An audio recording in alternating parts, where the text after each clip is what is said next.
sini mulai aja dulu nanti ya belajar sambil ya tujuan-tujuan kecil itu jadikan motivasi kita gitu. At least bisa traktir temen di warteg gitu. Awal gitu, banyak warteg kalau di Medan mau makan di mana aja gitu. Sesekali mungkin mau traktir orang tua dari hasil investasi ya di saham atau mungkin di produk lainnya. Jadi yang kecil-kecil kayak gitu aja dulu mulai dari tujuannya. Nanti lama-lama kan akan terbiasa, kita akan terbiasa membuat tujuan. Nah, itu yang nantinya bisa berkembang dengan sendirinya seiring usia kita bertambah nanti. Karena kan Kak, kalau dilihat dari lapangan nih ya, banyak banget nih anak-anak mahasiswa atau anak-anak muda yang tujuan investasinya itu udah ke depan banget, kayak pengen nikah, terus habis itu apa lagi ya, kayak Ya, itu boleh gitu juga kan. Itu. Tapi nikah, kayak cuman jadi ngomong-ngomong doang, nggak terlaksana gitu. Bisa banget ya punya target nikah, terus maharnya pakai saham. Wah, itu luar biasa tuh. Itu bisa dijadikan motivasi besar. Kalau dulu kan mungkin karena kakak cewek ya, jadi kayaknya belum terpikir. Mungkin kalau yang di sini yang cowok-cowok, mungkin ada kepikiran, oh kayaknya bisa nih, someday nikah maharnya pakai saham syariah, ya why not gitu ya. Yang out of the box, yang anti mainstream gitu ya. Dilakuin aja. Kayaknya juga di Medan belum ada yang anti mainstream gitu yang nikahnya pakai mahar saham, atau udah ada ya? Saya belum dengar soalnya.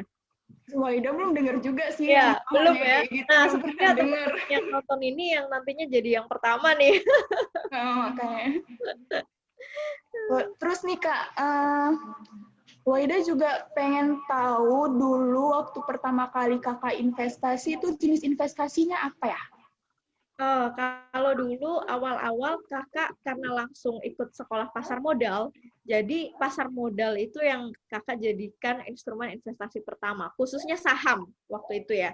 Waktu itu reksadana belum se-booming sekarang. Kalau sekarang kan di eranya milenial kayaknya reksadana udah lebih terjangkau, dari 10.000 aja udah bisa.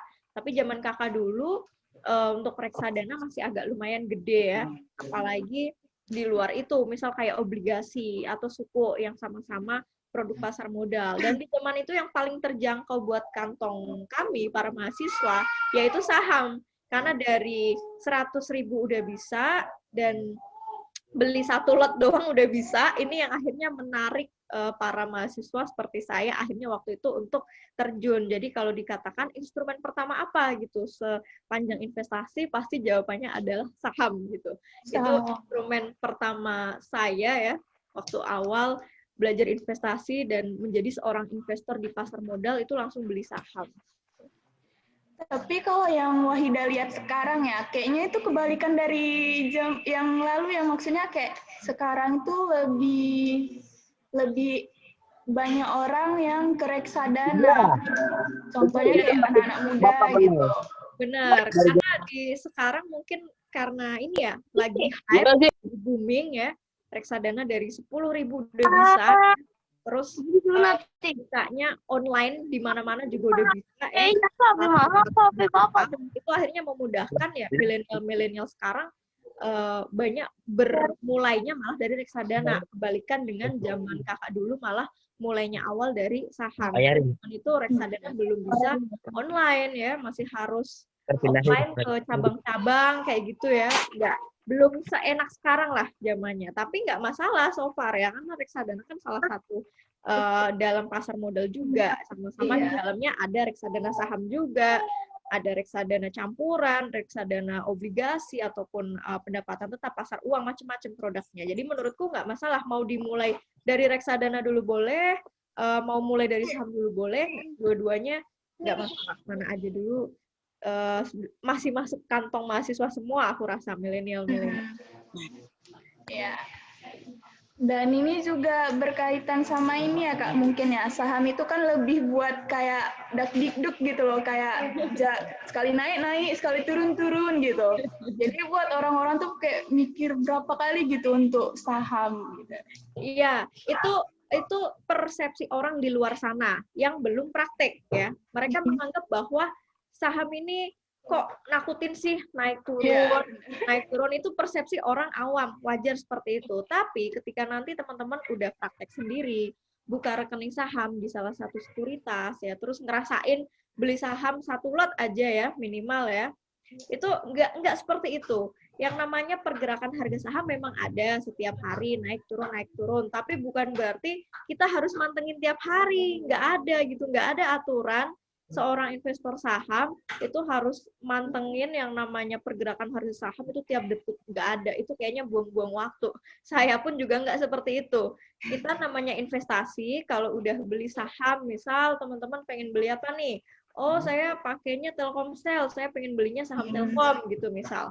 Ya udah tinggal beli, misal satu lot aja deh, satu lot Telkom kan sekarang masih terjangkau di bawah 400.000 satu lotnya, masih cukup lah. Kalau mau niat nabung masih dapat lah satu lot Telkom. Kalau udah beli ya udah, tinggal aktivitas seperti biasa, tinggal tidur lah, tinggal masak, tinggal nyuci segala macam.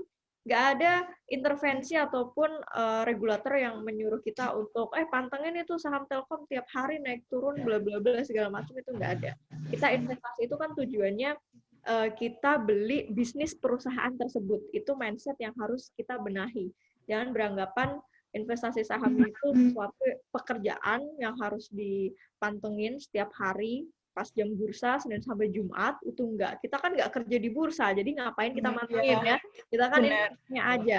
Nah, pemilik bisnis ini sama kayak kita patungan usaha. Misal Mbak Wahida mau buka cabang boba misal ya di Medan.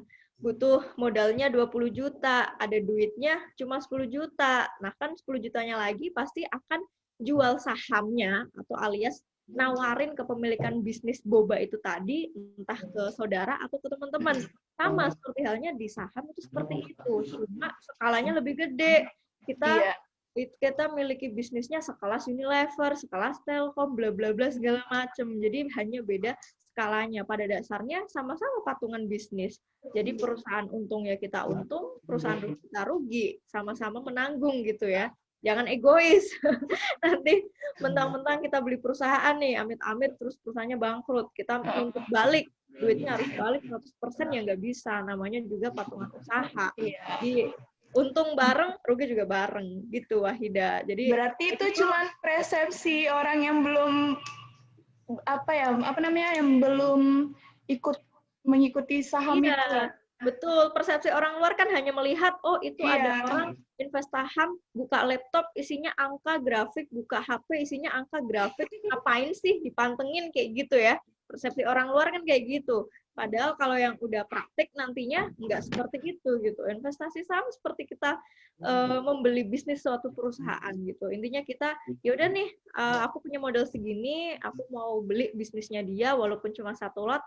Seiring perusahaannya berkembang, bertumbuh, kinerjanya bagus, saya juga diuntungkan sebagai investor. Gitu aja, sesederhana itu aja. Oke. Baik nih, sepertinya teman-teman pada kepo ya.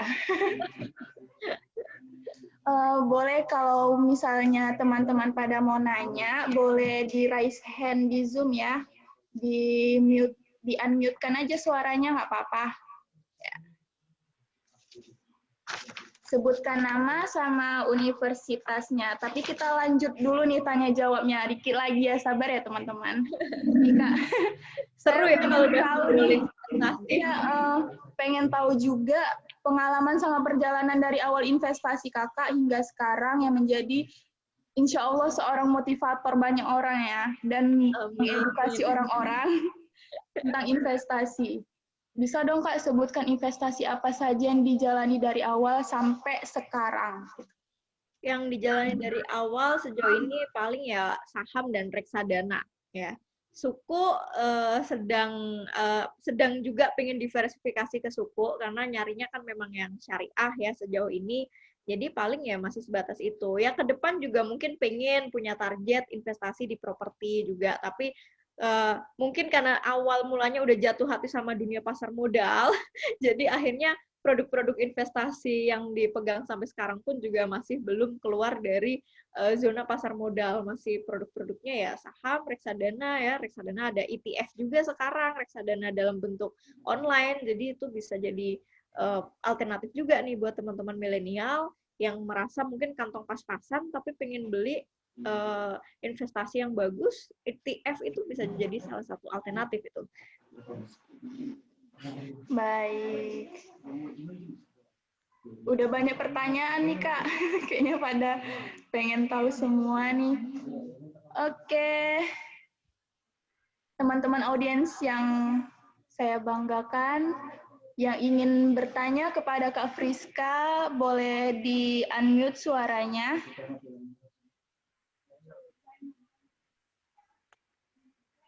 Oh, ini banyak yang join. Iya. Halo audiens.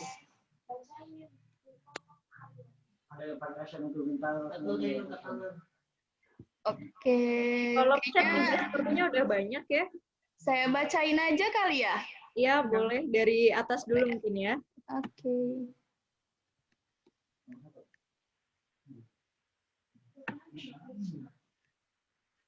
Oh, oke.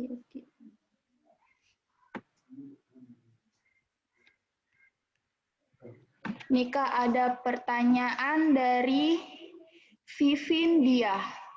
Gimana sih caranya memulai investasi saham? Nah, ya kalau ditanya mulainya, teman-teman harus mulai dulu dari yang paling sederhana, yaitu buka rekening saham dulu di salah satu sekuritas ya. Terserah mau yang online, full online atau yang offline, kirim berkas ke perusahaan sekuritasnya. Intinya sih dari situ dulu. Nanti biasanya kalau udah buka rekening, itu nanti akan lebih mudah karena dari perusahaan sekuritas itu mereka sering ngadain webinar-webinar gratis ya, edukasi untuk nasabahnya, teman-teman bisa ikut dulu untuk nambah wawasan kayak gitu. Jadi intinya start yang paling awal itu punya rekening saham aja dulu gitu. Toh dengan 100.000 sekarang kan udah bisa ya, 100.000 doang buka rekening saham di zaman sekarang tuh udah bisa banget. Beda dengan zaman saya dulu gitu, yang sekarang satu lotnya 100, dulu zaman saya satu lotnya masih 500. Jadi kunci yang paling pertama, silahkan buka rekening saham di salah satu perusahaan sekuritas. Nanti setelah itu akan banyak bimbingan-bimbingan dari perusahaan sekuritas biasanya untuk mengedukasi nasabah-nasabahnya. Sambil baca-baca di highlight ngerti saham ya teman-teman. Nah, ya di ngerti saham juga ada tuh tutorialnya ya kan? Ya, step-stepnya ada juga di situ. Yang penting rajin baca. Kuncinya investor itu harus mau baca, harus mau belajar. Kalau cuma mau praktik tapi tanpa mau belajar atau baca, menurut saya sama aja kayak kita ke ini medan perang tapi nggak bawa senjata. Ya, benar. Jadi teman-teman kalau yang mau pengen belajar saham, belajar investasi bisa dikepoin tuh IG-nya ngerti saham. Situ banyak, pokoknya situ udah lengkap semua ya Kak. Saya lihat highlight-nya panjang gitu untuk belajar investasi. Lalu ada pertanyaan dari Dirtekbak Bang Zainab. Boleh nanya Kak, terkait saham syariah, ada indikator JII dan JII 70. Ada yang masuk dan keluar dari indikator ini. Boleh di-elaborate lagi Kak terkait ini? Terus apakah jika keluar dari indikator ini, apakah perusahaan tersebut tidak syariah lagi? Ya, teman-teman kalau di pasar modal syariah itu ada yang namanya daftar efek syariah atau yang biasa kita singkat DES ya. Nah, DES ini yang mengeluarkan siapa? Yang mengeluarkan OJK dan DSN MUI. Jadi yang menentukan saham di Bursa Efek Indonesia itu syariah atau tidaknya itu mereka, DSN MUI dan OJK, bukan itu ya, DSN sekelas MUI lah ini yang udah menentukan. Nah, selain DES, ada indeks yang namanya JII dan JII 70 ataupun indeks saham syariah Indonesia atau ISI. Nah, indeks-indeks ini yang sebenarnya mengklasterkan ya, memberi klaster. Kalau JII yang isinya 30 saham, itu sering disebut-sebut sebagai saham-saham blue chipnya versi syariah, JII ataupun JII 70. Nah, kalau yang ISI, indeks saham syariah Indonesia, itu per September kemarin kalau nggak salah udah 451 saham yang dinyatakan syariah di Bursa Efek. Iya banyak, memang banyak Mbak. Jadi di Bursa Efek itu kan ada sekitar 705 atau berapa gitu emiten ya yang bisa dijual belikan atau yang bisa dibeli. Tapi kan nggak 700 sekian itu semuanya di syariah, enggak. Nah, syariah itu ada 451, berarti udah ada 60% lebih sebenarnya saham-saham syariah yang udah menguasai bursa efek kita. Nah, ini bisa jadi alternatif, peluang buat teman-teman yang memang mau belinya saham syariah, udah enak banget karena bursa kita aja ternyata sebagian besar ya itu isinya udah termasuk saham-saham syariah. Nah, pertanyaannya gimana kalau saham yang kita beli keluar dari itu tadi ya, daftar efek syariahnya atau DES. Gimana nih sikap kita sebagai investor?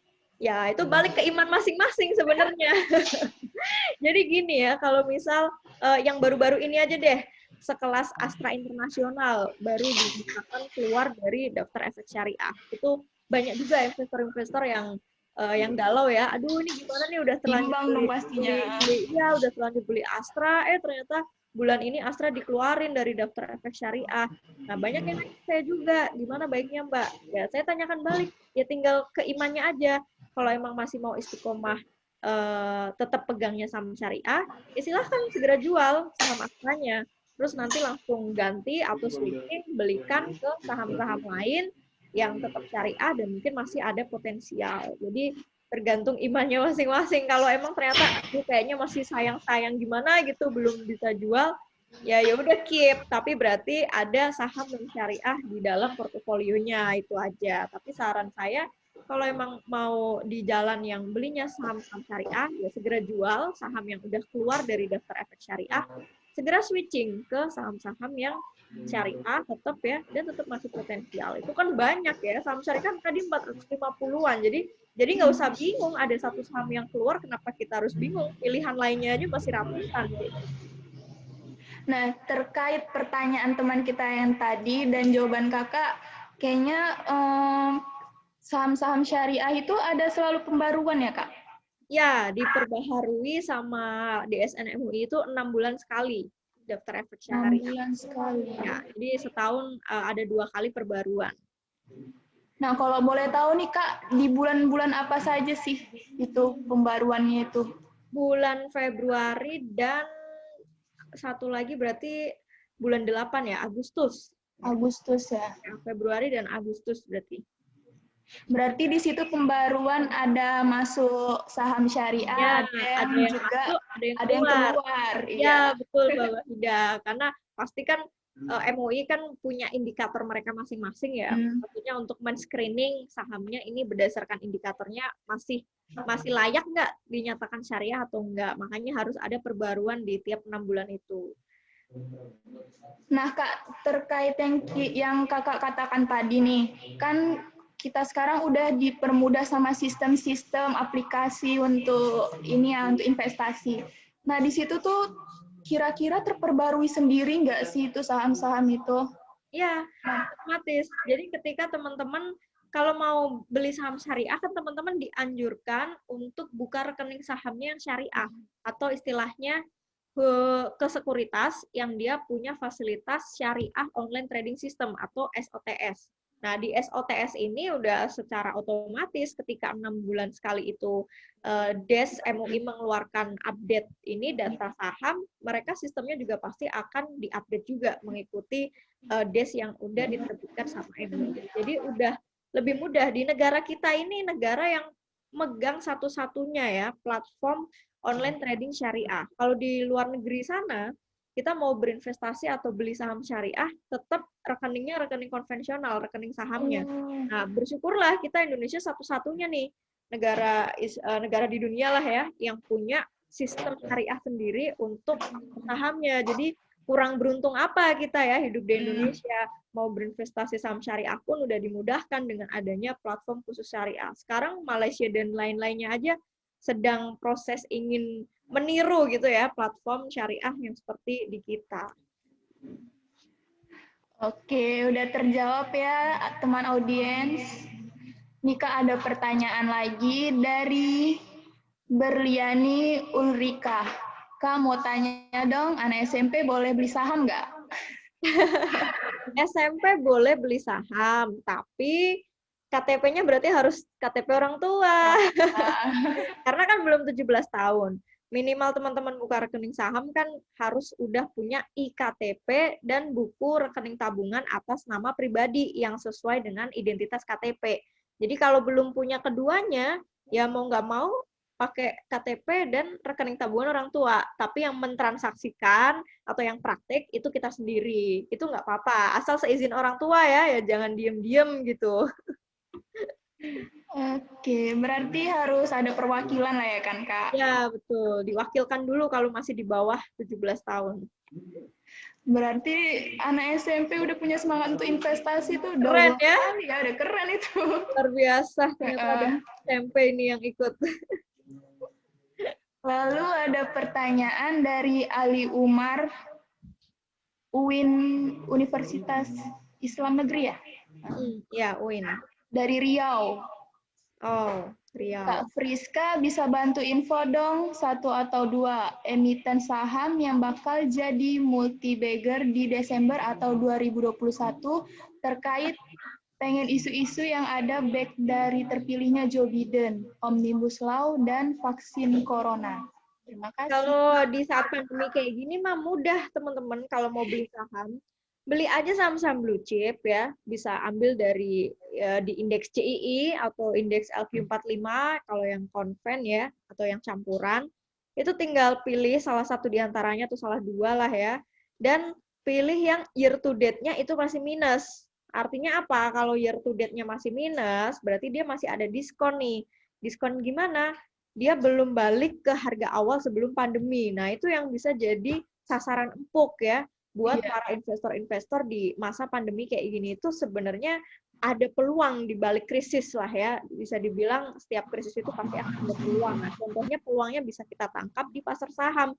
Banyak sekali perusahaan-perusahaan bagus atau istilahnya kita sebut blue chip yang dari bulan Maret pas pandemi muncul sampai sekarang itu masih terdiskon secara harga alias harganya masih turun. Nah, silakan dicari ya, tadi bocorannya cek di indeks JII atau LQ45 atau JII 70, cari saham yang year to date-nya masih minus, berarti itu masih diskon. Beli tinggal tidur, tinggal aktivitas sambil nunggu ekonomi pulih tahun depan, insya Allah pasti cuannya. Insya Allah. Nah, iya. Yang penting sabar, kuncinya investor itu sabar, nggak ada target kita bisa kaya instan dari saham itu nggak ada. Apalagi hanya dalam waktu sebulan, itu kayaknya impossible. Langsung mau jadi kaya dari saham, wah itu idealis, bukan realistis. Berarti Kak, ini saya juga ada pertanyaan kan Kak. Investasi saat pandemik atau investasi setelah pandemi? Berkaitan nih. Saat ini dong, setelah pandemi udah telat banget. Maksudnya nggak telat banget sih. Karena bursa kita masih potensi kedepannya masih oke. Tapi kalau dibandingkan milih saat ini, ya kalau bisa kalau ada duit nganggurnya saat ini, why not? Karena mumpung harga sahamnya itu tadi ya, masih lagi turun ya. Kalau nanti after pandemi, ekonomi udah normal, harga sahamnya juga udah pada normal, udah balik ke awal tahun ya, ke awal tahun atau sebelum pandemi ini ada. Jadi diskonnya udah hilang. Ya tetap boleh berinvestasi di saat itu, karena indeks kita masih potensinya gede. Tapi kalau ngincer yang perusahaan-perusahaan atau sahamnya masih diskon, ya dari sekarang ini bagusnya. Oke, kita lanjut pertanyaan selanjutnya ya Kak. Dari Indah SR, apabila kita memiliki saham syariah yang keluar dari ISIS, bagaimana hold sampai masuk list ISIS atau dijual? Tadi mirip pertanyaan yang awal ya. Sarannya masih sama. Kalau emang masih mau istiqomah ya, syariah, ya udah segera jual, ganti. Masih ada ratusan banyak saham syariah, kenapa harus galau atau harus bucin dengan satu saham itu? Saham pun bisa bucin ya Kak? Iya, jangan sampai lah kita bucin hanya karena bucin terus keluar dari daftar efek syariah, tetap kita pertahankan gitu ya, nungguin sampai itu saham masuk lagi ke daftar efek syariah. Iya kalau masuk, kalau nggak masuk iya. dong. Iya benar-benar. Lalu ada pertanyaan dari Saeb Ubaidillah. Kak mau nanya, sekiranya kita punya uang 100 juta, menurut Kakak lebih baik invest ke saham atau properti ya Kak? Minta pandangannya dong. Wah ini kalau milenial udah punya 100 juta, gede juga ya modalnya ya. Kalau properti kayaknya dengan 100 juta dapat apa ya? Maksudnya mungkin sebatas sewa atau kontrak atau tanah. Tapi kan kita harus memikirkan liquid atau enggaknya ya. Ketika kita mau jual, kira-kira liquid nggak? Cepat nggak dapat pembelinya gitu. Kalau di saham, kalau kita beli saham-saham yang liquid kan, kapanpun kita mau jual, itu pasti akan ada pembeli. Nah, jadi kalau ditanya soal dari sisi faktor likuiditasnya ya lebih enak di saham karena sangat liquid. Jadi kapanpun misal kita udah untung, kita mau jual, yaitu nantinya pasti akan ada pembeli di saham-saham yang liquid. Dan kalau apa ya? Ya kalau misal properti memang itu ya minusnya nggak liquid. Belum tentu kita misal lagi BO minggu ini, ya belum tentu juga minggu ini bakal ada yang mau beli properti kita gitu. Tapi di saham enggak. Tiap hari ya pasti akan ada pembeli. Lalu ada pertanyaan dari Muhammad Imam Hidayat. Kak, bagaimana cara menentukan kapan harus cut loss dan parameter apa yang harus diperhatikan untuk menentukan harga saham yang ingin dibeli saat bermain di saham perusahaan non-blue chip atau yang akrab dipanggil saham gorengan? Ini kayaknya yang udah trading ya. Iya. Kayaknya udah invest dia nih. Orang invest. Kalau soal cut loss, sebenarnya teman-teman harus pelajarin dulu analisa teknikal gitu ya. Kalau pemula udah langsung nanya cut loss, tapi ternyata dianya sendiri belum belajar tentang analisa teknikal, ya itu sayang sekali kayak gitu. Nggak bijak lah seharusnya seperti itu.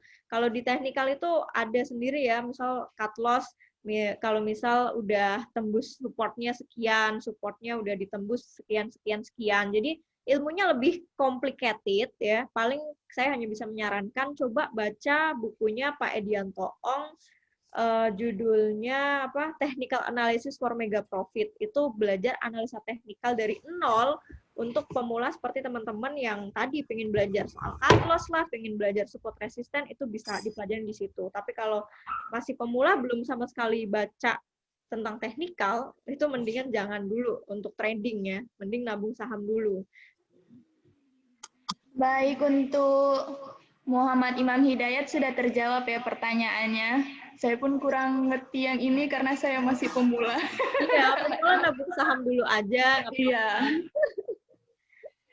Oke, selanjutnya kita lanjut ke pertanyaan Farizul Rizky, Universitas Dian Nuswantoro Semarang. Kak Friska, izin tanya, dulu saya kan main trading koin seperti Bitcoin dan lain-lain. Apakah konsep saham sama seperti koin bisa untuk trading begitu? Kalau untuk trading atau enggak, bisa. Saham untuk trading itu bisa karena kan trading itu juga investasi. Cuma jangka waktunya lebih pendek. Bahasa paling awamnya dagang lah, biar teman-teman nggak terlalu menakutkan dengar kata trading ya. Trading itu pada dasarnya dagang teman-teman ya. Mau beli pagi, jual sore boleh, intinya kayak orang dagang aja. Cuma kan bedanya Bitcoin sama saham, kalau apa ya, kalau Bitcoin nggak ada ininya ya, nggak ada wujudnya segala macam dan udah otomatis haram ya. Kalau saham jelas-jelas kita udah ada fatwa MUI-nya dari Yayasan MUI dan udah ada saham syariah, jadi insya Allah lebih berkah, cuannya pun lebih berkah ya. Nah kalau di luar itu ya kalau nggak ada fatwa MUI ya berarti udah jelas itu produknya haram. Bahkan di Indonesia Bu Menkyu sendiri, Bu Sri Mulyani kan ini ya istilahnya tidak pro lah dengan adanya Bitcoin atau cryptocurrency itu sendiri. Oke, untuk Farizul Rizky sudah terjawab pertanyaannya ya. Lalu ini ada yang minta saran buku saham Kak dari Wahyudi Not. Saran buku untuk belajar saham Kak. Untuk belajar saham bisa baca buku Yuk Belajar Saham untuk Pemula ya. Yang warna hijau, itu salah satu kontributornya ada saya di dalamnya ya. Di Gramedia banyak, di gramedia.com yang versi e-booknya juga ada. Atau mungkin teman-teman misal mau belajar terkait fundamental, bisa baca buku-bukunya Mas Teguh Hidayat atau mungkin blognya teguhhidayat.com, itu juga bagus ya, itu itu dari zaman saya kuliah, beliau sudah ada ya, maksudnya blognya, buku-bukunya sudah ada, jadi bisa dijadikan referensi. Selebihnya tinggal teman-teman banyak-banyak googling aja, referensinya pasti banyak gitu. Oke. Kita lanjut lagi pertanyaan dari teman audiens kita yaitu Taufik. Assalamualaikum Kak, mau tanya, kalau untuk menghitung fundamental itu biasanya patokannya dari berapa tahun Kak? Idealnya 5 tahun ke belakang. 5 tahun ke belakang ya. Syukur-syukur emitennya udah IPO dari 10 tahun ke belakang ya. Mungkin itu bagus gitu. Tapi kalau bicara ideal ya bolehlah 5 tahun ke belakang dicek fundamentalnya apakah dia konsisten ya, pertumbuhannya bagus, bertumbuh, positif terus, bagi-bagi dividen ya. Selama faktor-faktor itu masih terus berkembang atau growth-nya masih ada, ya why not? Insya Allah fundamentalnya masih oke gitu untuk ke depannya. Oke. Terima kasih Taufik pertanyaannya. Lalu kita lanjut pertanyaan dari Suhandriano Seuku. Ini pertanyaannya privacy atau enggak ya Kak? Nanya portofolio sahamnya Mbak apa aja? Wah, kalau itu nggak pernah saya mention ya. Oh, Jelas pokoknya dengar ya teman-teman.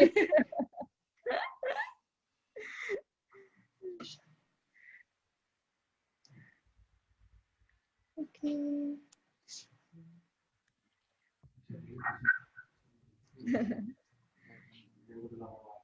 Next, ini mungkin pertanyaan. Oh, ini ada Raihan Ramadhani.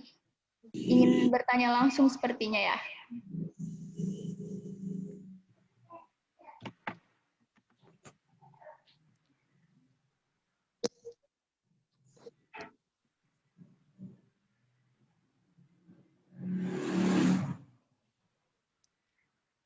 Siapa ini yang mau bertanya langsung? Atau kepencet mungkin dia? Kepada Raihan boleh langsung di-unmute aja voice-nya on cam. Udah bisa ya? Untuk Raihan Ramadhani.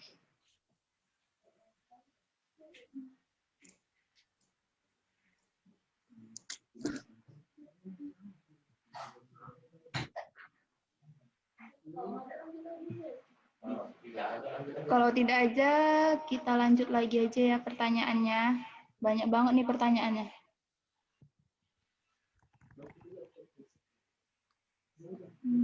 Kita lanjut di... Oh ini, ini sepertinya pemula nih. Dari Fahira Elsyamila Aisyah. Pagi Kak Friska, saya mau bertanya jika ingin investasi di bank syariah, apa aja yang perlu kita tahu atau perhatikan agar yakin kalau itu tidak riba atau sesuai syariat? Kalau bank syariah di kita itu belum banyak ya, hanya baru 3 kalau nggak salah 3 emiten. Dan kalau nggak salah BRIS, PNBS sama BTPS. Cuma ada 3, memang masih sedikit ya bank syariah yang listing di Bursa Efek Indonesia. Tapi kedepannya karena mungkin adanya informasi merger ya bank-bank syariah kayak gitu, ya mungkin masih bisa potensial ya untuk jangka panjang ya. Kita nggak bicara jangka pendek, tapi untuk jangka panjang kemungkinan masih bisa. Jadi kalaupun mau beli bank syariah ya paling pilihannya hanya di antara 3 itu doang, karena di bursa baru adanya 3 itu aja. Oke. Ini ada yang nanya pengalaman kakak nih. Prawira WK. Mau nanya Kak, dulu modal pertama invest saham keluar berapa Kak? Dan profitnya dulu dapat berapa? Supaya bisa memotivasi, mungkin kakak bisa share pengalaman berapa keuntungan yang bisa kakak dapatin dari invest saham selama ini dari awal. Terima kasih. Dulu awal mulai itu pertama kali bikin rekening saham, top up modal zaman mahasiswa ya dulu ya, itu 500.000. Kantong mahasiswa. Kantong mahasiswa itu dulu 500.000 lah, itu di zaman saya tahun 2010 lumayan lah ya, 500.000 nilainya kan udah beda dengan nilai yang sekarang. 500.000 10 tahun yang lalu dengan yang sekarang mungkin berasa kayak 1 juta gitu kalau di Iya. sekarang. Dulu ngerasain pertama kali profit atau cuan tuh waktu awal-awal beli saham, hampir setahun lah ya, hampir setahun itu kurang lebih 25% ya. Seneng banget ya zaman itu ngerasain dengan modal seadanya, tapi bisa ngerasain profitnya sampai 20%, itu suatu pengalaman pertama yang benar-benar berkesan gitu. Malah waktu itu mikir, aduh coba kalau punya duit banyak ya, duit nganggurnya banyak, ini pas awal mungkin bisa setor sampai 10 juta, kan 20%-nya lumayan itu ya. 25% dari 500.000 kan ya, kita menganggap mungkin nggak berasa. Makanya waktu itu jadi terus termotivasi buat terus fokus ngumpulin modal gitu. Karena kan ini namanya pasar modal. Jadi ya titik krusialnya itu memang di modal. Jadi jangan fokus hanya mencari persentase cuan, itu salah. Tapi yang kita fokusin itu justru di modal. Namanya aja kan pasar modal ya. Yang diperdagangkan itu modal. Jadi jangan kaget lihat portofolio para sultan tuh yang udah miliaran, enak banget ya dapat 2-3% doang udah sekian puluh, udah sekian ratus juta. Ya karena memang mindsetnya mereka sudah benar, mereka udah paham konsep pasar modal ini, krusialnya itu ada di modal. Jadi silahkan kita sama-sama semangat mengumpulkan modal sebanyak mungkin, dari kita nabung sahamnya itu lotnya banyak gitu. Jangan malah berpikir sebaliknya. Dengan modal seminim mungkin saya pengen cuan sebanyak mungkin. Nah, itu orang-orang yang nggak realistis yang kayak gitu. Itu yang rata-rata ya nggak make sense lah kalau di pasar saham pemikirannya seperti itu. Kayaknya semakin menarik ya Kak, kalau misalnya milenial sekarang ini kan udah banyak nih buka all shop gitu, kayak bisnis-bisnis kecil, apalagi dari keuntungan mereka itu bisa dikelola investasi gitu. Iya, benar. Sekarang udah mulai banyak yang pada bisnis online kecil-kecilan. Jadi nggak ada salahnya tuh dari sebagian hasil bisnis, beliin ya 1 lot dulu lah saham apa, bulan depan beli 1 lot lagi, kan lama-lama banyak. Karena fokus kita itu intinya ngumpulin lot demi lot, lembar demi lembar. Nah, selama kita masih sanggup mengumpulkan itu seterusnya, ya udah profit itu nanti pasti akan mengikuti. Ya, apalagi kayak tujuan kita itu jangka panjang ya Kak, kayak misalnya perbandingan keuntungan memulai investasi 20 tahun misalnya saat ini dengan memulai investasi saat sudah terbilang dewasa sekitar umur 40 tahun. Itu jauh beda ya Kak kayaknya. Iya, tujuannya pasti nanti akan semakin besar. Iya. Semakin dini berinvestasi pun ngalirnya juga semakin banyak tuh keuntungannya. Iya, betul. Lalu ada dari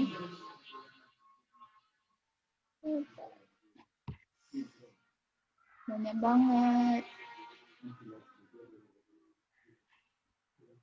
Dari Retno Wulandari, Kak Friska mau tanya, kalau long term saham itu minimal berapa tahun? Lalu untuk TP minimal berapa persen, Kak? Terima kasih.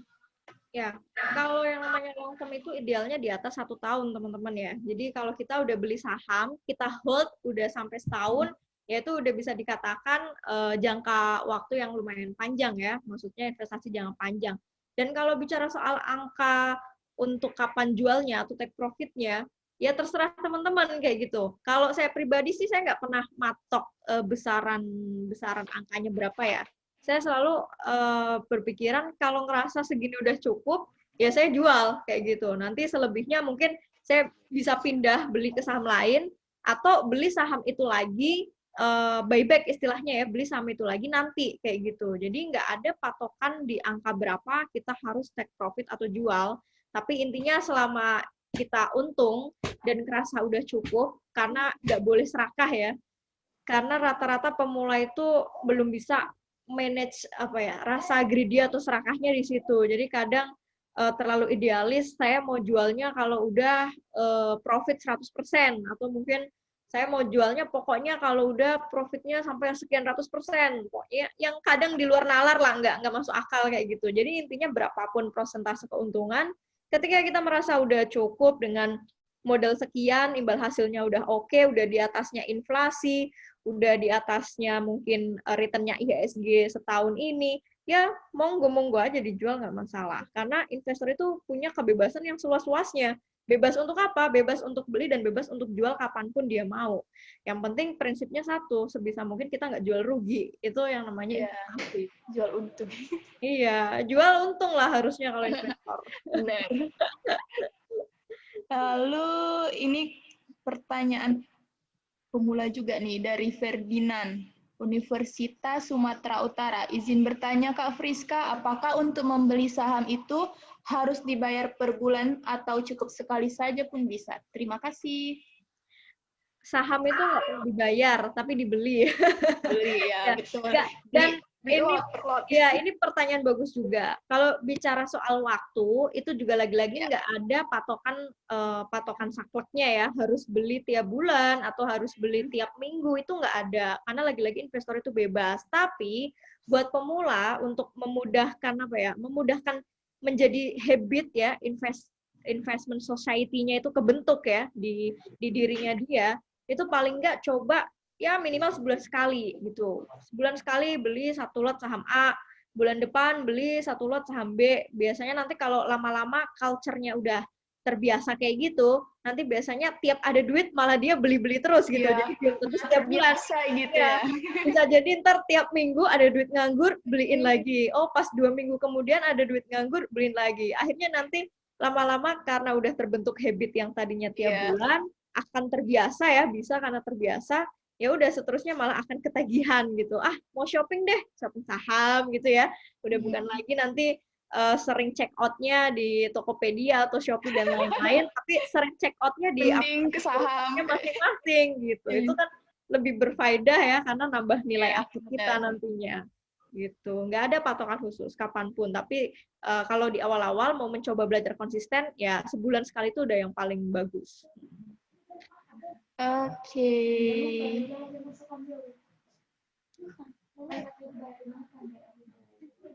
Ada pertanyaan nih dari Ade Nurjana. Hai Kak, kasih bocoran saham perusahaan menengah yang bagi-bagi dividennya tinggi. Nah, ini pertanyaan bagus. Kalau teman-teman mau ngincer emiten yang punya dividennya gede, itu teman-teman tinggal googling IDX High Dividend 20, IDX High Dividend 20 ya. Jadi bursa itu sudah baik banget ya membantu screening emiten-emiten mana yang punya dividen tertinggi. Nah, inilah list 20 terbesar. Di situ teman-teman tinggal cek aja 20 saham, terserah mau beli yang mana. Intinya itu ada informasi 20 emiten dengan pembagian dividen terbesar. IDX High Dividend 20. Googling aja ntar pasti nemu. Berarti udah lebih mudah juga ya, Kak? Iya, nggak perlu ngecek satu-satu, udah di bursa. Oke. Lalu ada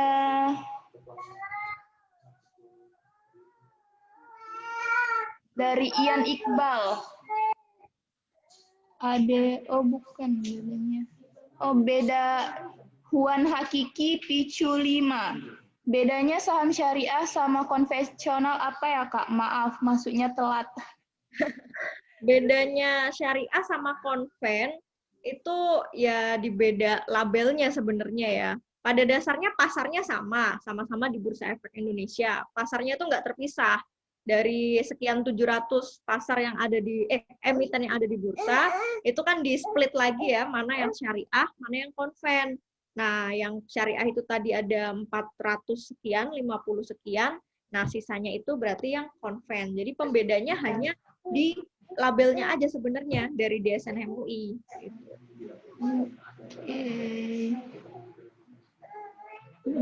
Izin bertanya, Kak.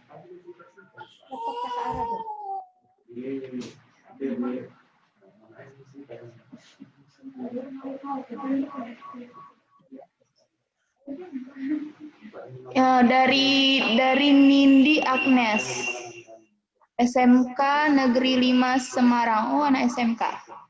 Mau tanya nih, Kak. Pelajar ya? Iya, mau tanya nih, Kak. Saya kan pelajar. Nah, saya bingung, daripada uangnya habis buat jajan, mending buat investasi saham.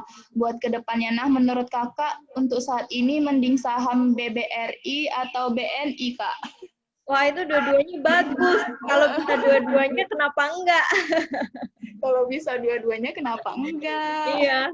Ya kalau salah satu ya terserah karena sama-sama bagusnya ya mau BRI mau BNI. Tapi kalau bisa dua-duanya masing-masing satu lot ya kenapa enggak juga gitu ya. Tapi keren ya pelajar udah mau beli saham bank Iya. kelas BRI dan BNI loh. Saya aja masih mau mulai reksadana, belum Ya, saham lagi ya. cuma kalau bank itu tadi non syariah ya kalau yang bank Hmm. konvensional. Oke, lalu ada Aldi Fajar Fardiansyah.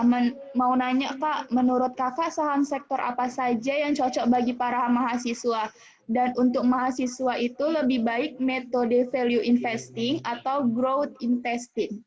Ya, kalau sektor atau industri yang paling cocok sejauh pengalaman saya itu consumer good, banking, telekomunikasi, itu yang bisa dibilang defensif ya. Maksudnya defensif itu ya dalam artian pas mau ada krisis atau gimana, mereka recovery-nya biasanya paling cepat di antara industri-industri atau sektor lainnya. Consumer good kan banyak banget ya, mau dari mulai sekelas Indofood lah, Unilever, Mayora, Sido, dan lain-lain. Intinya banyak. Terus banking yang syariah juga masih banyak, yang non syariah juga itu tadi ya, ada yang BRI, BNI, dan kawan-kawan. Terus mungkin telekomunikasi atau teknologi ya, ada Telkom dan lain-lainnya. Jadi 3 sektor itu yang sejauh pengalaman saya lihat, itu yang mereka rata-rata memang defensif, lebih stabil ya. Kalaupun krisis, itu bangkitnya itu recovery-nya lebih cepat dibandingkan sektor-sektor lainnya. Ya. Ini sebanyak audiens yang nanya nih, tapi pertanyaannya hampir-hampir mirip, jadi bakal Ya, kita saling ya. Kita pilih. Nih, dari Hafiz Nur Cahyo. Kak mau tanya, gudang garam kok nggak pernah dibahas ya? Kan dia termasuk blue chip dan dividennya juga besar. Nah, ini nih. Kalau gudang garam kan itu nggak syariah ya, itu udah Ya.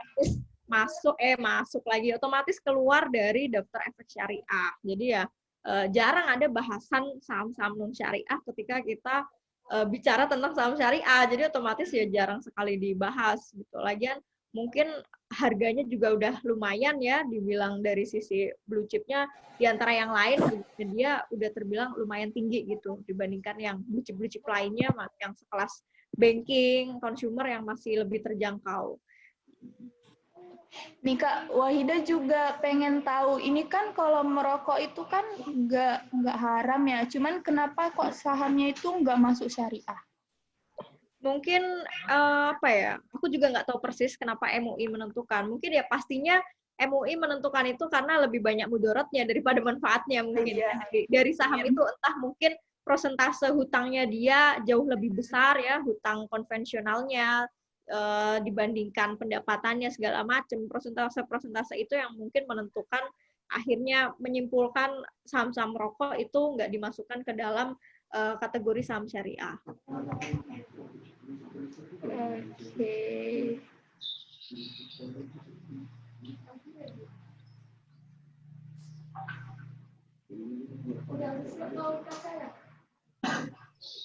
Selanjutnya, ini Kak. Menurut Kakak nih, bagaimana sih perkembangan pasar modal syariah dari dulu sampai sekarang ini?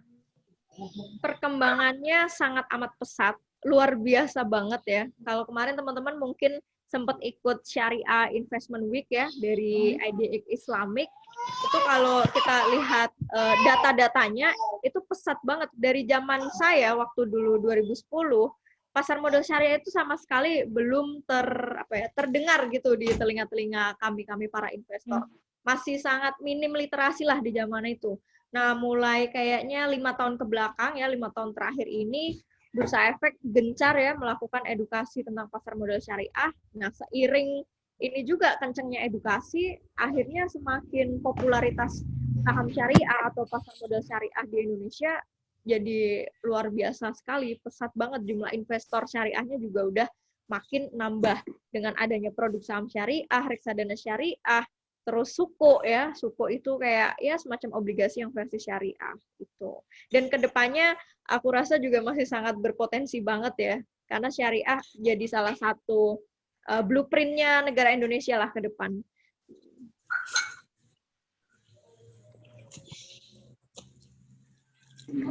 Nih dari yang kakak jelasin tadi, menurut kakak ada nggak sih ada kemungkinan atau tidak pasar modal syariah menjadi pasar modalnya Indonesia atau masa depan pasar modalnya Indonesia? Ini mungkin banget ya, karena prinsip syariah pada dasarnya kan universal, bukan hanya Benar. ditujukan untuk orang yang beragama Muslim. Di Amerika sana, sepanjang saya punya pengalaman investasi di US, itu justru saham-saham syariah di sana itu lebih digandrungi sama investor. Karena itu tadi mungkin lebih ke fair fair gitu ya antara investor dan perusahaan gitu. Indikator-indikator yang menentukan syariah inilah yang membuat para investor menjadi lebih percaya diri ya untuk membeli saham-saham yang kategorinya syariah. Kalau di sana luar ada yang namanya di Amerika itu Dow Jones Islamic Market Index. Itu kayak di kita ya ISI lah ya, indeks saham syariah Indonesia. Nah, itu justru DJIM di sana itu lebih banyak saham-sahamnya tuh lebih banyak ini diminati sama investor-investor asing gitu.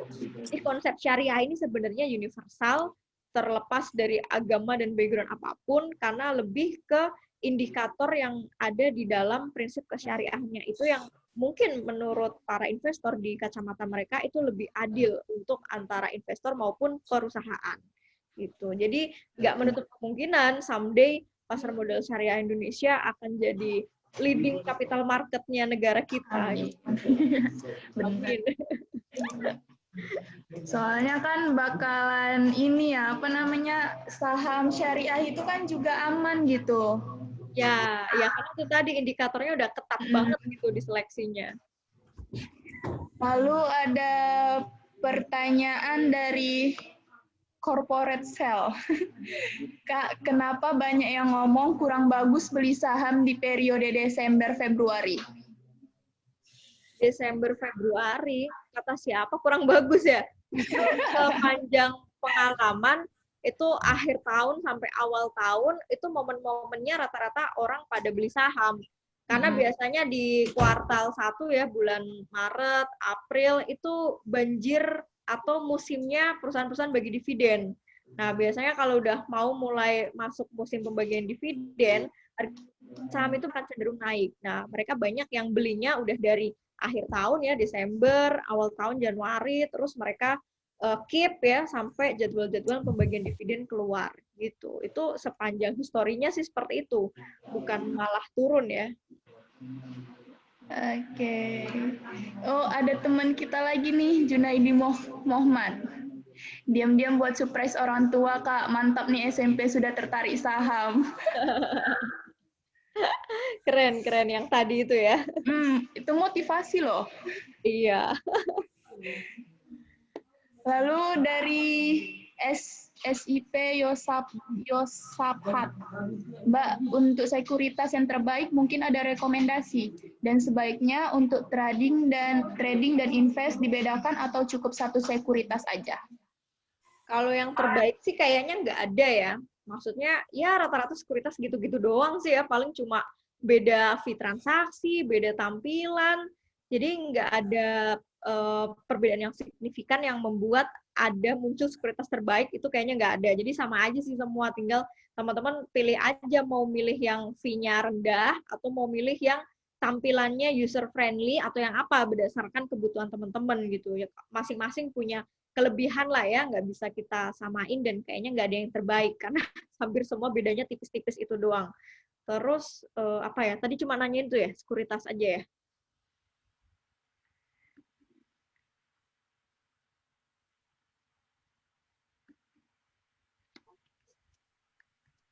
Ada yang bertanya dari Suhandriano Seiku, bisa info visual year to date, bisa lihat di mana? Year to date itu di aplikasi sekuritasnya masing-masing itu ada, pasti biasanya ada menu grafik, di deretan grafiknya itu ada tulisan YTD, atau yang paling gampang cek di Yahoo Finance atau di aplikasi RTI Business itu juga ada. Tinggal cek aja di aplikasi-aplikasi itu. Oke. Terus Kak, dengar kabar nih, waktu berapa minggu yang lalu ya, katanya saham BRIS itu turun ya Kak harganya?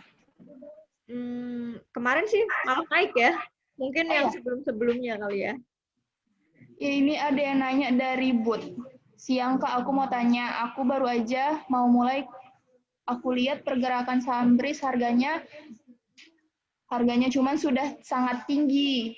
Apa kalau aku mau mulai dengan BRIS masih dapat berpotensi bagus ya Kak? Terima kasih. Kalau dirasa udah sangat tinggi, mungkin strategi belinya nyicil aja dikit-dikit kayak gitu. Karena kan kita nggak ada yang bisa nebak 100% ini harga udah tinggi banget apa enggak. Dukun aja kayaknya nggak bisa sih nebak ya.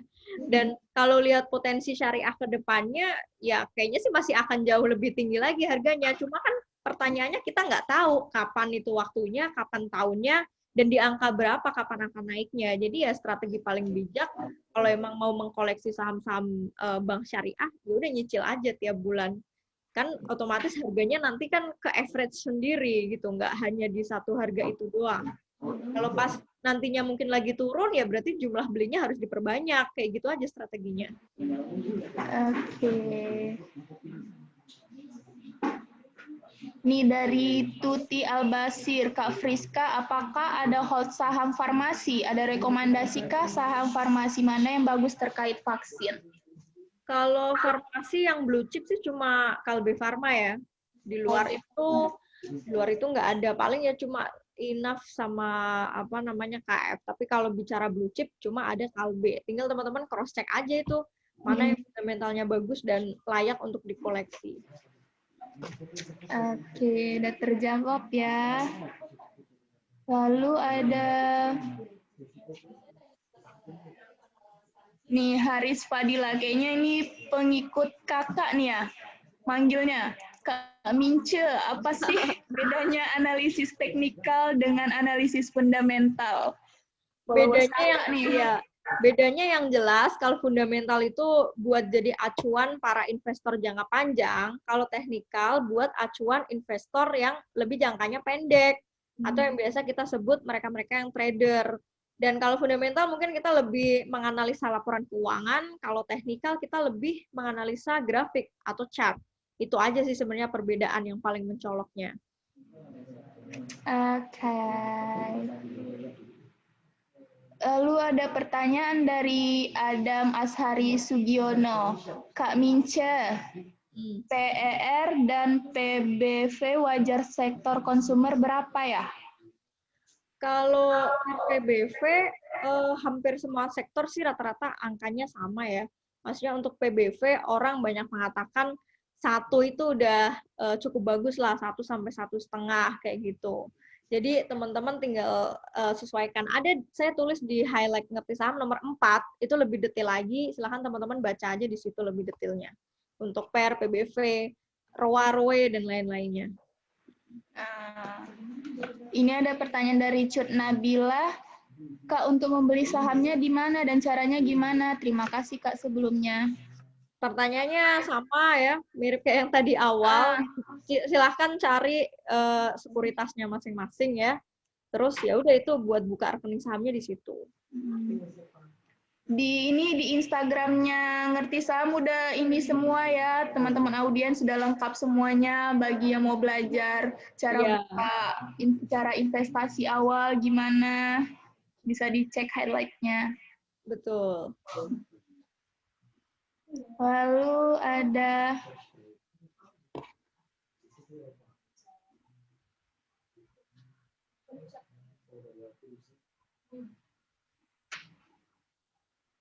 nih dari Risma Andini, Kak, apakah bisa membeli saham syariah tapi menggunakan sekuritas biasa?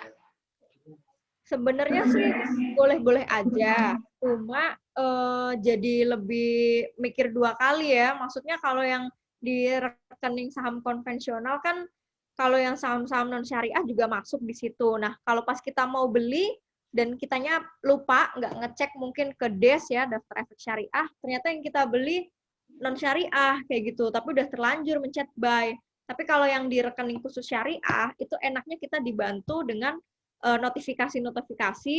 Misal kita mau beli BBCA, itu udah otomatis akan muncul notifikasi kita nggak bisa beli karena nggak masuk syariah. Jadi ada bantuan pengingat kayak gitu. Tapi kalau di rekening yang konven ya risikonya nggak ada yang mengingatkan kecuali kita mau rajin-rajin ngecek daftar efek syariahnya itu sendiri gitu. Ya bisa-bisa aja sebenarnya, tinggal mau mikir 2 kali apa enggak gitu aja. Kalau yang rekening saham syariah langsung kan kita nggak perlu mikir 2 kali karena sistem yang udah langsung muncul sendiri gitu syariah sama enggaknya. Kak, ini ada audiens kita yang minta pendapat tentang ini mau tanya untuk investasi syariah recommended pakai aplikasi apa? Kalau syariah di Indonesia tuh cuma ada 18 sekuritas kalau nggak salah yang punya aplikasi syariah online trading system. Jadi silahkan lagi-lagi teman-teman sesuaikan dengan kebutuhannya, pilih dari satu dari 18 sekuritas itu tadi. Terserah mau nyari yang fee-nya rendah atau nyari yang tampilannya user friendly atau nyari yang seperti apa, itu masing-masing sekuritas punya kelebihannya masing-masing. Jadi aku nggak nganggep ada yang terbaik di antara 18 itu, karena masing-masing pasti ada plus minusnya. Iya, benar. Lalu untuk ini Kak, kalau aplikasinya itu kan pasti beda-beda tuh yang punya saham atau investasi syariah. Ada yang dikit, ada yang lengkap. Itu yang lengkapnya di mana, Kak? Kalau mau cek ini daftarnya syariah maksudnya. Ya, untuk investasi syariah di aplikasi, bagusnya tuh aplikasinya apa yang daftar investasi syariahnya tuh banyak, lengkap gitu. Kalau di semua aplikasi sekuritas itu lengkap, ada semua. Daftar efeknya itu ada semua. Tapi kalau mau download data-datanya itu di websitenya Bursa juga ada, idx.co.id. Tinggal teman-teman cari yang bagian saham syariah atau pasar modal syariah, tinggal download. Ada JII, ada ISI, ada DES, ada Jakarta, ada JII 70. Di situ ada semua free download. Oke. Lalu ada pertanyaan dari Wahyudi Note lagi nih. Kak, kalau mau mahar saham itu caranya gimana ya? Wah, ini pertanyaan bagus nih, biar langsung booming pada nikah kenapa mahar saham. Langsung termotivasi semuanya. Ya, sebenarnya kalau mau nikah maharnya saham, ya teman-teman otomatis kan harus beli dulu sahamnya ya. Misal dan maharnya harus saham syariah. Kalau yang muslim ya, kalau yang non muslim sih maharnya kan terserah konven atau syariah. Tapi yang beragama muslim maharnya udah dipastikan harus sahamnya saham syariah. Jangan jadikan Bank BCA mahar ya, itu udah keluar dari aturan. Nah, kalau udah beli sahamnya, yang penting beli dulu nih. Beli sahamnya, kalau udah beli nanti tinggal hubungi aja sekuritasnya. Teman-teman mau nyetak warkat sahamnya atau hanya mau ngeprint trade confirmation-nya aja yang biasa dikirim ke email tiap sore, tiap habis ada transaksi. Pilihannya dua itu, antara mau yang di figura itu ya, biasanya yang di figura untuk jadiin mahar, itu antara warkat saham atau hanya sekedar print out trade confirmation. Tapi kalau emang cuma mau ngeprint doang, ya itu mah tinggal ngeprint sendiri dari email bisa, tinggal ukurannya aja digedein ya biar frame-nya masuk. Tapi agak lebih ribet kalau mau dikonversi ke warkat saham di bentuk fisik. Kalau sekarang kan kita online. Nah, kalau mau dibentuk fisik harus hubungin dulu sekuritasnya biar nanti mereka yang bantu ngarahin ya prosesnya. Paling biasanya seminggu 7 sampai 8 hari kerja itu warkat sahamnya udah bisa dicetak keluar. Tapi nggak bisa dijual kalau masih dalam bentuk fisik. Kalau mau jual ya nanti habis nikah hubungi sekuritas lagi buat dikonversi lagi ke online. Nah, itu ribetnya di situ. Ribet, iya. Ya, tinggal rata-rata yang maharnya pakai saham itu mereka cuma ngeprint out trade confirmation yang dari email doang gitu loh. Habis ada kan di trade confirmation biasanya pembelian saham A jumlahnya sekian lot. Nah, itu yang dijadikan nanti diucapkan mahar gitu saat pajangannya saat ijab kayak gitu. Cukup itu aja sebenarnya. Dan namanya bisa setelah nikah dipindahkan ke nama istri, atau dari sebelum nikah ya istri suruh buka dulu rekening saham. Jadi belinya langsung lewat akunnya si istri gitu. Namanya otomatis udah jadi atas nama istri. Tapi kalau mau buat surprise, ya berarti harus masih pakai nama si suami. Nanti baru dipindahnya nanti setelah ijab gitu. Oke. Lalu ini ada pertanyaan dari Muh Ihsan Saifullah. Kak, lebih baik trading atau investasi buat pemula? Kalau pemula lebih disarankan nabung saham atau investasi dulu. Kalau trading mungkin agak butuh waktu yang lebih lama karena harus belajar teknikal dan lain-lain dulu ya. Nggak sesimpel nabung saham. Jadi di awal-awal cobain aja dulu dengan nabung saham. Nanti pelan-pelan kalau mau belajar trading ya pelan-pelan juga harus belajar tentang analisa teknikal. Benar. Lalu ada pertanyaan dari Raihan DA Ivano. Kak, berapa lama kita bisa punya kartu KSEI? Kalau kartu KSEI sekarang udah nggak ada ya. Maksudnya fisiknya udah nggak dikeluarin gitu. Terakhir dikeluarin kayaknya 2 tahun yang lalu. Kalau sekarang semua udah hanya dalam bentuk email yang isinya ada nomor SID. Itu doang, nggak ada fisiknya.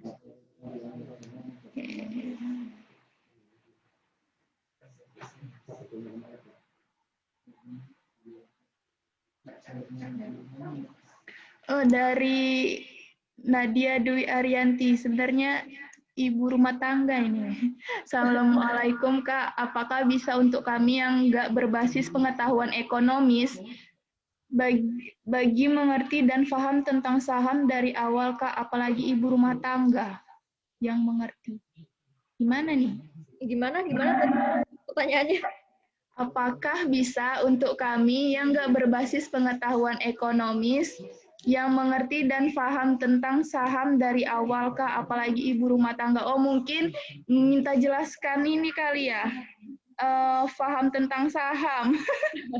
Ya, intinya saham ini teman-teman ya, baik yang ibu rumah tangga kek, mau driver Gojek, mau pedagang kelontong, itu semua bisa banget jadi investor saham. Terlepas dari background-nya dia, mau dari ekonomi, mau lulusan SD doang, SMP, SMA, intinya semua masyarakat, asal mereka punya KTP, punya rekening tabungan, itu bisa jadi investor saham, teman-teman. Jadi, nggak usah memperdulikan, oh saya bukan dari kalangan ekonomi, saya bukan yang punya background gini-gini gitu, nggak usah. Karena sekarang mulai banyak juga tuh, aku lihat driver-driver ojol gitu ya, mereka udah sok-sokan pegang HP yang dibuka online trading sistem ya, aplikasi sekuritas kayak gitu. Jadi sekarang semua orang bisa nabung saham, terlepas dari background-nya apapun, usia berapapun, yang penting minimal 17 tahun.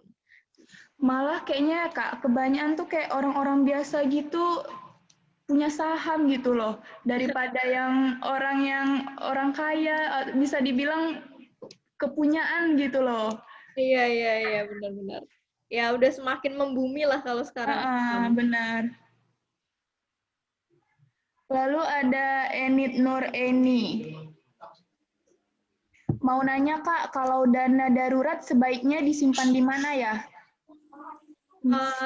Dana darurat idealnya sih kalau kata para teman-teman financial planner itu sebaiknya taruh di rekening tabungan biasa ya, dalam artian benar-benar dibiarin sebagai dana darurat.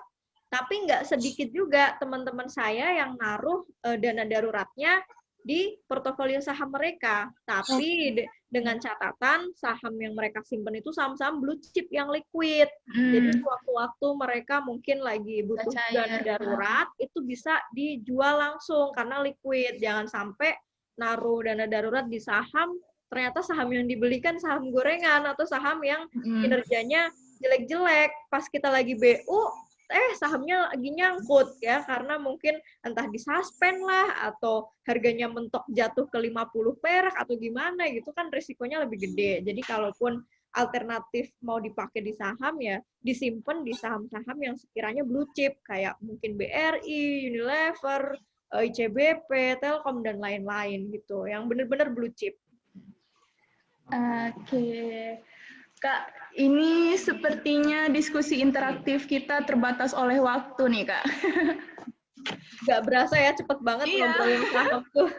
Soalnya audiensnya pada aktif. Pertanyaan terakhir nih ya, Kak.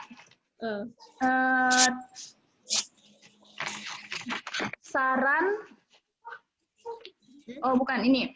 Keunggulan berinvestasi di syariah. Keunggulan investasi di saham syariah atau produk-produk pasar modal syariah lainnya. Kalau aku pribadi, aku juga belum lama ya. Jujur, aku tuh baru hijrah ke pasar modal syariah itu kayaknya 3 tahun terakhir lah, dari 2017. Jadi awalnya dulu aku pun juga dari yang konven, belum yang langsung belinya saham syariah. Tapi sejauh ini yang aku rasain mungkin lebih ngerasa aman ya, aman dalam artian saham-saham blue chip syariah itu benar-benar rata-rata udah diseleksi ketat banget ya, dan mungkin akan lebih merasa berkahnya, mungkin lebih merasa dapet gitu ya. Iya. Nggak tahu ini apakah persepsiku doang atau banyak orang yang mengalami. Intinya pas zaman belum hijrah ke syariah itu dapat profit itu kayaknya cepet banget habis gitu. Apalagi dulu sering banget dapat profit saham-saham bank konven, itu favorit saya dulu, bank-bank konvensional.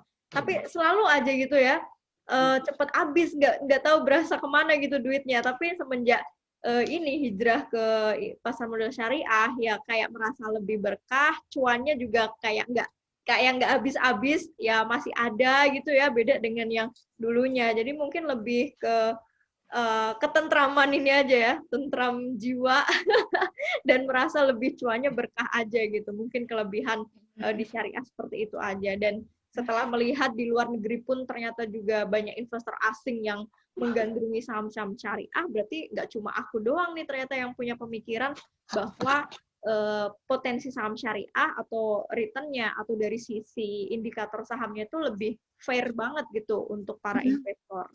Kayak gitu. Apalagi perkembangan pasar modal syariah juga makin berkembang ya, Kak. Iya, benar. Kedepannya masih pasti akan lebih pesat lagi dari yang sekarang. Ya, syariah ini.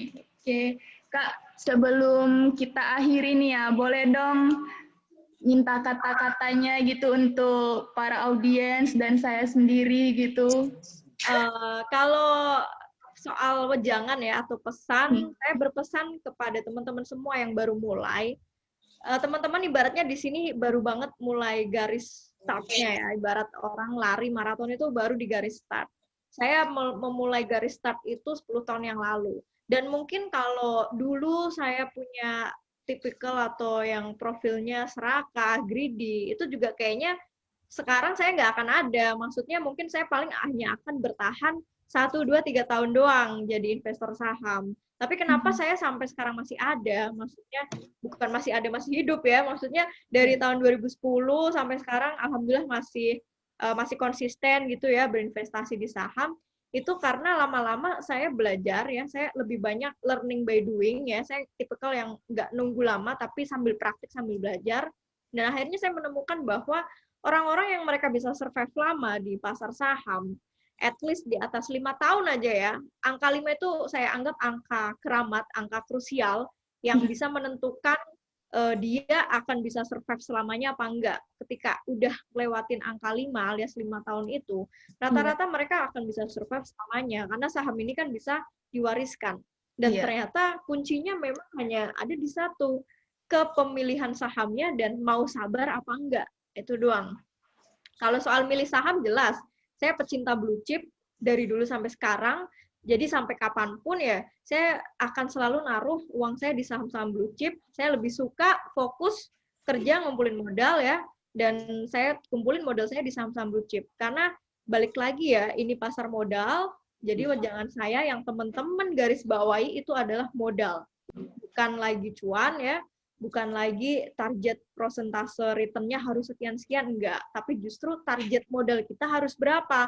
Saya punya impian pengen bisa merdeka finansial, hidup dari passive income seperti Pak Lo Keng Hong, seperti Warren Buffett, hanya dari dividen doang, itu paling enggak di usia di bawah 40 tahun. Kalau sekarang usia saya masih belum kepala 3, saya masih punya waktu buat mengumpulkan modal lebih besar lagi untuk sampai ke tahap itu. Makanya di Ngerti Saham, saya bantu bikin motivasi gerakan nyicil saham sampai 1 juta lembar. Itu tujuannya apa? Ketika teman-teman udah punya 1 juta lembar di saham-saham blue chip, itu harusnya kalau udah sampai tercapai ya 1 jutanya itu, teman-teman pasti udah bisa hidup dari dividen.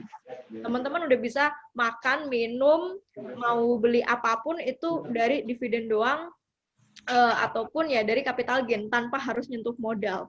Jadi yang penting teman-teman harus sabar, belajar pelan-pelan, jangan pernah berharap untuk kaya cepat dari saham karena itu bullshit, nggak ada, sama sekali nggak ada. Dan jangan serakah lah ya, intinya jangan greedy, jangan serakah gitu. Oke, dengar ya teman-teman audiens semua, kalau mau nabung saham tuh harus sabar, nggak boleh mengharapkan langsung kaya gitu ya Kak. Iya, nggak ada yang kayak instan lah dari saham. Itu hanya orang-orang yang nggak realistis aja, orang-orang yang realistis yang punya pikiran kayak gitu ya. Yang nggak sabaran, yang serakah, pingin cuan. Masa iya Pak ngandelin modal 1 juta berharap akan jadi 100 juta dalam 1 tahun, itu kan nggak make sense banget ya. Jadi yang realistis aja lah berinvestasi di saham, berinvestasi di pasar modal. Gitu. Iya. Duh, terima kasih Kak Priska udah membagi pengalaman dan ilmunya. Sama-sama. Semoga menjadi motivasi untuk kami semua, Kak. Soalnya pengalaman Kakak ya, semoga bisa survive semua. Karena saya juga nggak ingin teman-teman di sini berinvestasi hanya untuk sebulan, 2 bulan, setahun, 2 tahun, kayaknya sayang. Kalau bisa umur hidup sampai diwariskan ke generasi-generasi berikutnya. Iya, baik. Terima kasih Kak Priska sudah meluangi waktu ya Kak. Iya. Terima kasih juga sama audiens yang sudah menghidupkan acara kita dengan mengirim banyak pertanyaan. Jadi bagi kalian yang pertanyaannya belum terjawab, bisa banget tuh ya dicek di Instagramnya Ngerti Saham. Di situ kalian bisa banget belajar-belajar saham atau investasi ya Kak, bener ya Kak? Tuh, yang penting rajin baca aja udah. Benar. Oke, makasih Kak Priska. Thank you juga semuanya. Terima kasih semuanya. Assalamualaikum Kak. Waalaikumsalam.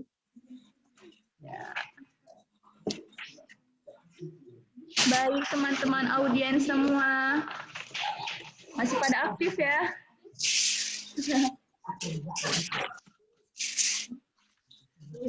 Nih kita selanjutnya akan ada acara games. Games ini kita akan bagi-bagi hadiah untuk 3 orang pemenang. Tapi kita sebelumnya akan break 10 menit dulu ya. Kita akan mendengarkan azan dulu, jadi buat kalian yang pengen banget dapetin hadiah dari games kita, bisa banget ditunggu. Oke, tunggu dulu.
Halo teman-teman audiens semua, sepertinya azannya sudah selesai ya. Sebaiknya kita bermain game dulu. Jadi teman-teman semua, di sini tuh nama gamesnya adalah tebak gambar. Saya bersama dengan rekan saya namanya Dita. Nah di games ini kalian bisa menebak gambar apa yang akan Kak Dita gambarkan. Jadi di sini kriteria pemenangnya adalah yang jawabannya tercepat dan juga benar. Nah, di sini kalian bisa Di sini kalian bisa tulis nama kalian dengan format nama kalian, lalu instansi dan jawabannya. Audiens semua, udah siap? Bisa kita mulai ya.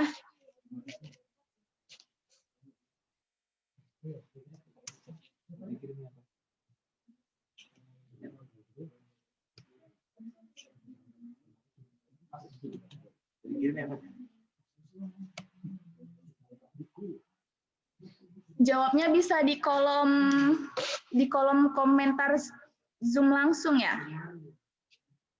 Kalian bisa jawab di situ. Ayo kira-kira gambar apa? Ayo, ayo, ayo. Masih salah, masih belum dapat ya, masih belum ketemu jawabannya. Ya, kita sudah ketemu jawabannya, kita sudah ketemu. Pemenang pertama adalah siapa teman-teman? Indri dari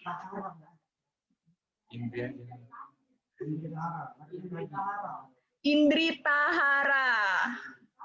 Benar ya panitia? Selamat kepada Indri Tahara.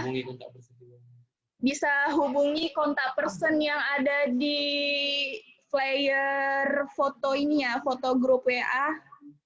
Bisa hubungi Dita atau Bagoes. Selanjutnya kita akan beralih ke gambar kedua. Siap-siap ya, fokus dong. Kira-kira Kak Dita gambar apa ya? Ayo, ayo.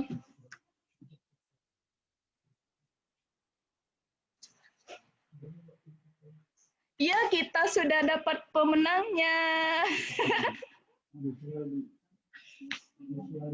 Siapa teman-teman? Pemenang dari games kedua, dari tebak gambar kedua adalah selamat kepada Yusrialdi. Yusrialdi bisa hubungi kontak personnya yang ada di flyer kita. Bisa ke Dita, bisa ke Bagoes. Untuk pengiriman hadiah.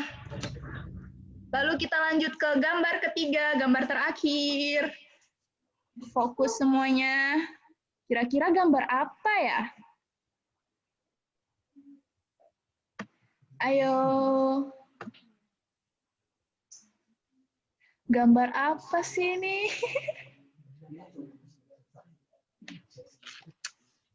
Iya, kita dapat jawabannya. Kita sudah dapat jawabannya, teman-teman. Teman-teman panitia.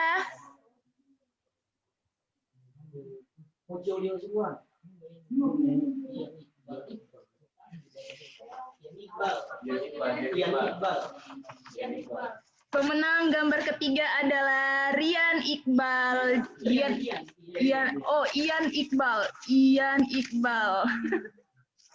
Ian Iqbal bisa langsung hubungi kontak person yang ada di flyer ya. Jangan lupa untuk hubungi biar kita bisa kirim hadiahnya. Gak terasa ya, kita sudah ada di penghujung acara. Selanjutnya kita memasuki acara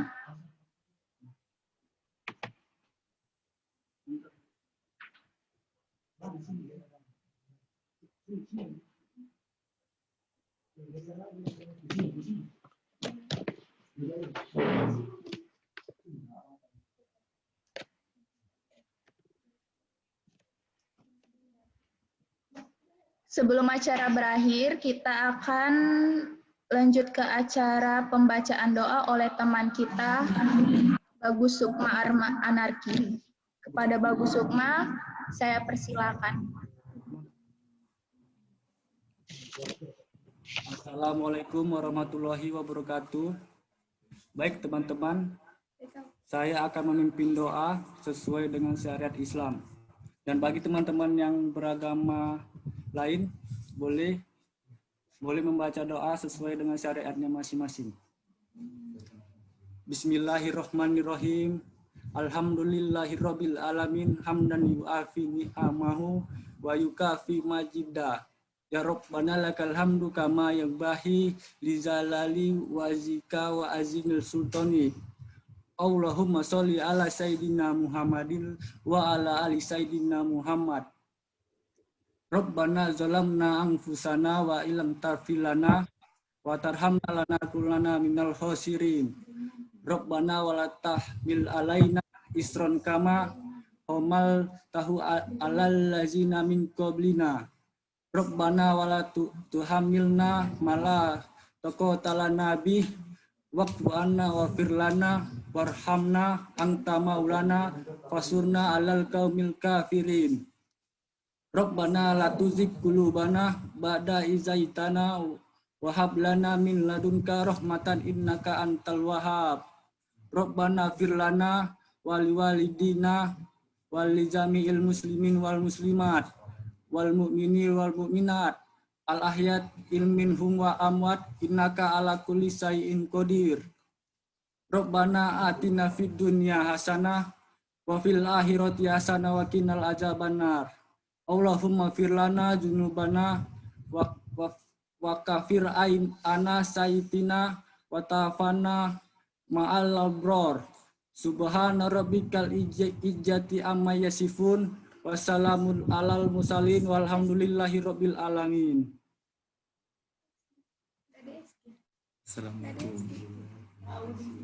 Assalamualaikum warahmatullahi wabarakatuh. Waalaikumsalam.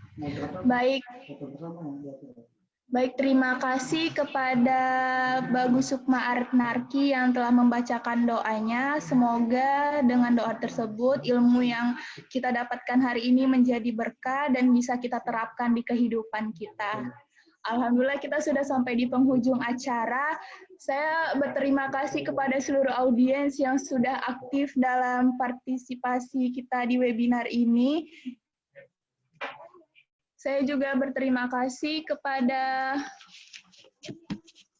Ikatan Alumni Abangda Wawan dan Bang Radit yang telah bergabung, yang telah menyempatkan diri untuk mengikuti webinar kami. Dan seluruh panitia saya mengucapkan terima kasih telah membantu dalam berlangsungnya acara ini. Nah, baik semua audiens, boleh dong dibuka kameranya biar kita foto bersama.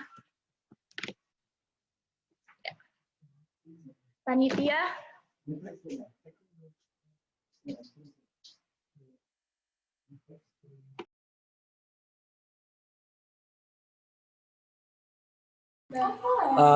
Oke, baik. Bentar lagi kita akan melakukan foto bersama. Silakan dibuka kameranya. Tunggu apa-apa ya. Nah, buka buatnya dulu.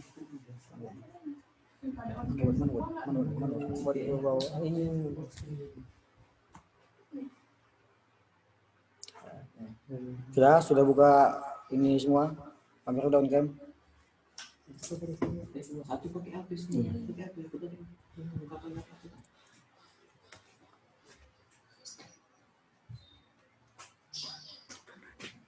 Sudah siap?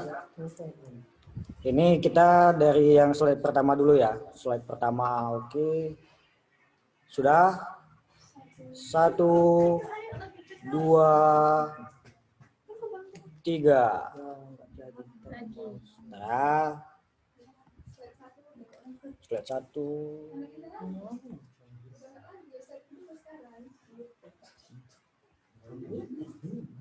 Selanjutnya slide kedua, silakan dibuka kameranya.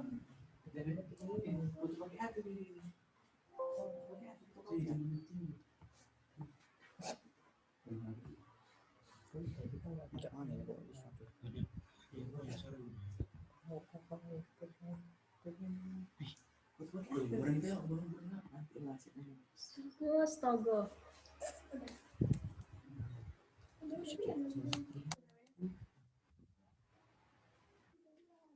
Oke, siap. Slide kedua. 1, 2, 3.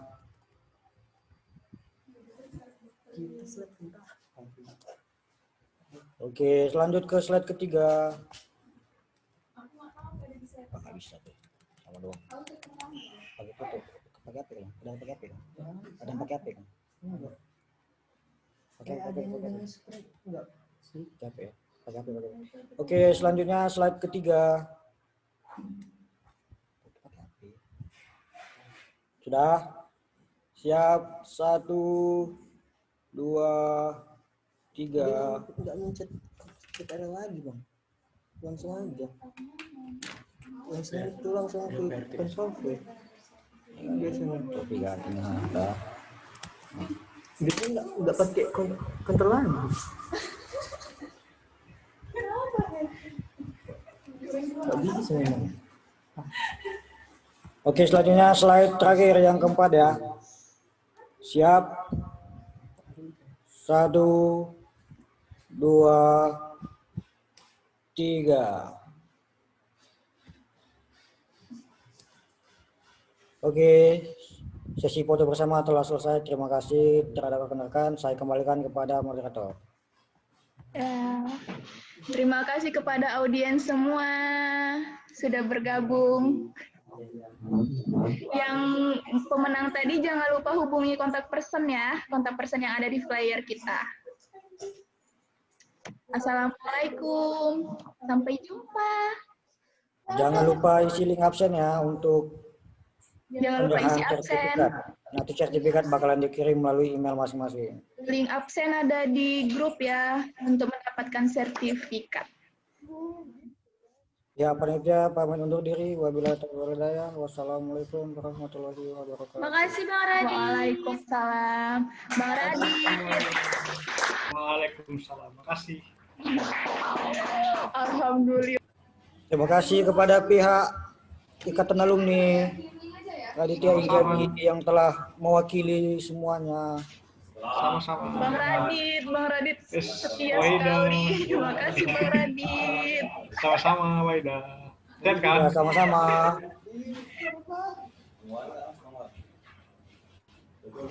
Bunda. Mamanya weh. Makasih Ibu telah hadir di webinar kali ini. Terima kasih Jangan kembali. lupa untuk webinar selanjutnya, webinar kami yang keempat. Kita masih Siap-siap. punya webinar sampai 6. Makasih Bunda udah jadi peserta.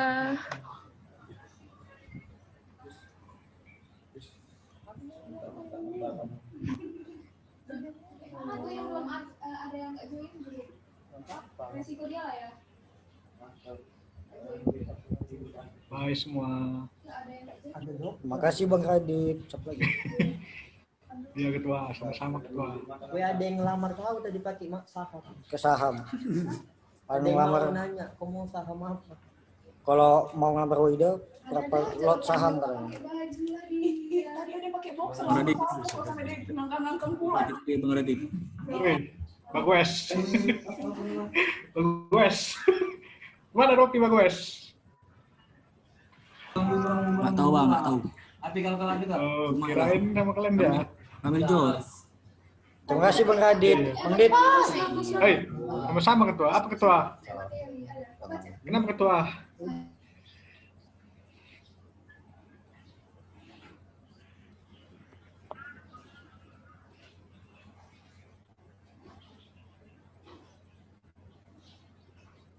foto Bang.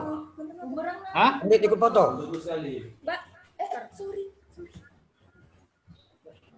Ji, kepala Ji. Oke. 1, 2. Foto ini. Foto. Sini lah bang fotoin. Gak ada ini ya? Pak.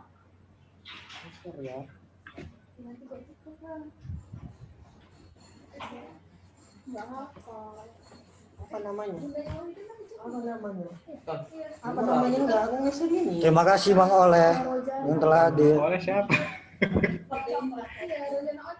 Oleh siapa? Terima kasih Nidi Nurhalija. Siapa lagi? Terima kasih Hafiz. Terima kasih Eja, Muhammad Fatih, terima kasih semuanya. Jangan lupa webinar Uji, kita uji juga. apa tuh? Tetap pantau IG HMPS.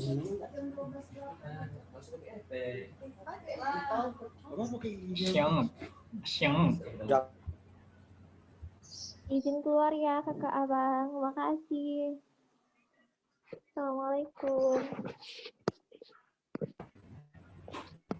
Waalaikumsalam. Efek laju. Bagus.